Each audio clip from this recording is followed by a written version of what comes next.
Se presentó ayer el Foro Nacional, se presentó hace unos días el Foro Nacional y Latinoamericano Nueva Independencia. Para eso ya estamos en contacto con Ricardo Forste. ¿Cómo te va? Russo te saluda. Muy bien, buen día, buenas tardes ya. ¿Cómo andás? ¿Bien? Muy bien.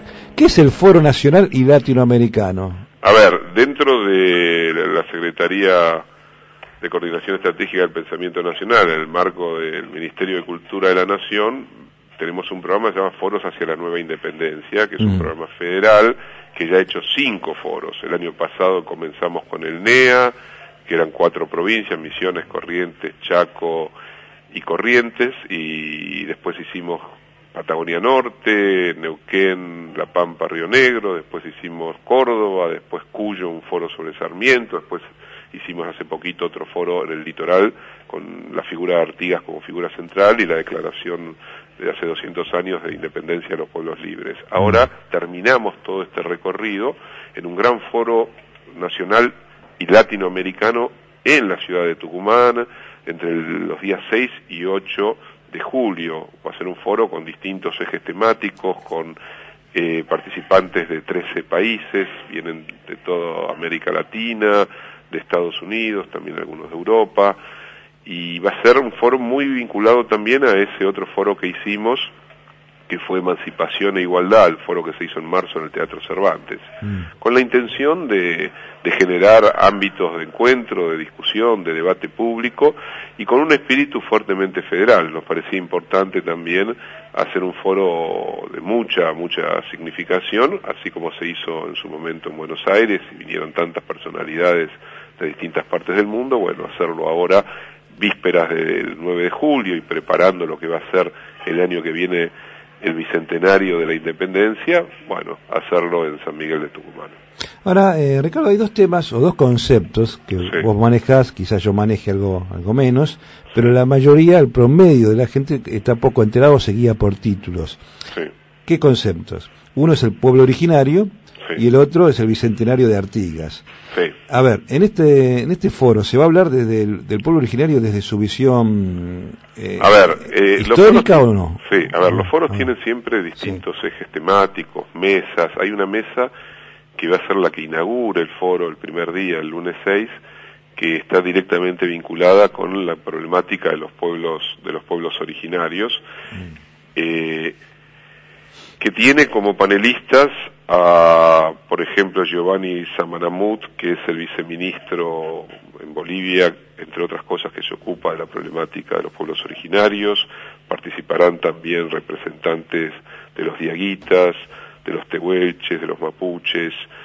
La verdad que viene un gran antropólogo brasilero, que es José Ribamar Besa Freire. Va a ser una mesa donde se discute la actualidad, lo que está pasando en Bolivia, en Ecuador, lo que está pasando en términos de derechos. Creo que hacer visible la travesía, la historia y el presente de los pueblos indígenas latinoamericanos es algo muy importante, y queríamos en este foro, ya habíamos en el primer foro que hicimos, que fue en el NEA, con sede en Resistencia en el Chaco, hubo una mesa sobre pueblos originarios también, y donde participó parte de la comunidad con Wichi de la zona, ¿no? Ahora, el gentilicio correcto, ¿cuál sería pueblo originario? Indio no está mal. Bueno, indígena, antes le decíamos indios. Lo que pasa es que indios en verdad es una utilización deformada de otra cosa. Colón pensaba que iba hacia las Indias orientales. Claro. Indígenas, en realidad no está mal, que digamos se convirtió en algo más, entre comillas, políticamente correcto, decir aquellos que estaban y que habitaban el continente americano antes de la llegada de los descubridores y de los colonizadores. Porque también indios originarios. También indio es sin Dios.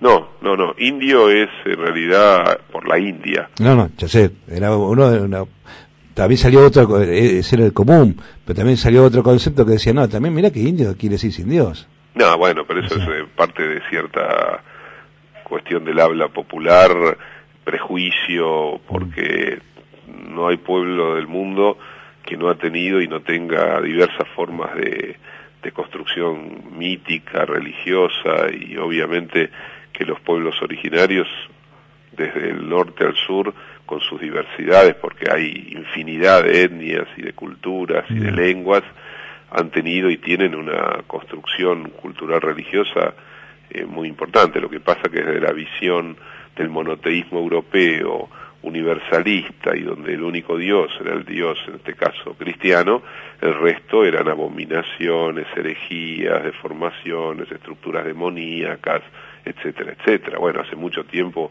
por suerte, que hemos dejado atrás esa mirada brutal, violenta, prejuiciosa, discriminatoria, ¿no? Y el otro concepto que te decíamos era el bicentenario del Congreso de los Pueblos Libres de 1815. Sí.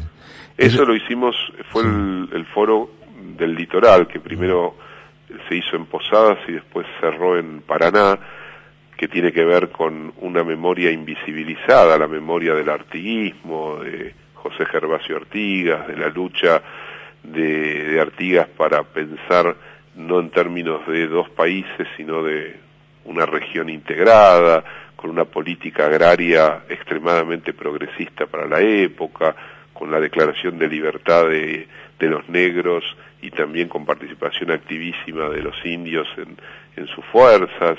El artiguismo fue un movimiento social, agrarista, federal extraordinario para su época, que fue, insisto, invisibilizado por cierta historiografía y por los constructores de la hegemonía discursivo-histórica de nuestra memoria, ¿no? Entonces, que en este año, justamente, se cumplan los 200 años de ese primer gesto, de esa primera acción, que en parte se anticipa, pero que tiene que ver con un movimiento que culmina en Tucumán en 1816, era importante, nos parecía, desde el Ministerio de Cultura de la Nación, recordarlo, convocar a un conjunto de historiadores, ponerlo en debate, y eso es lo que hicimos hace un par de semanas atrás.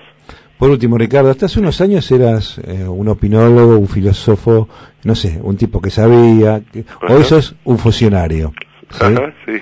A ver, ¿está bien, está mal, satisfecho, podía hacer algo más? A ver, sigo enseñando en la universidad, intento tener tiempo para escribir, y al mismo tiempo he asumido un compromiso y una responsabilidad política como funcionario, como secretario de Estado del Ministerio de Cultura de la Nación, y lo hago con muchas ganas, con responsabilidad, con convicción, creyendo que estamos haciendo junto con un colectivo que participa de esta Secretaría un trabajo que a nosotros nos parece significativo. Serán otros los que juzguen su valor, pero creo que a lo largo del año que ya tiene la Secretaría de existencia, hemos desplegado una cantidad muy significativa de actividades, hemos roto un prejuicio que fue un prejuicio de origen en relación al nombre de la Secretaría, y no hemos tenido que censurarnos ni dejar de decir lo que siempre hemos dicho públicamente y lo que pensamos.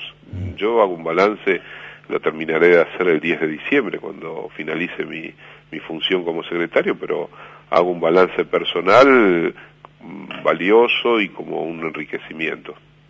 Ricardo Forte, como siempre, muchas gracias por estar en este espacio aquí de Comunas en Radio Belgrano. Un gustazo, abrazo.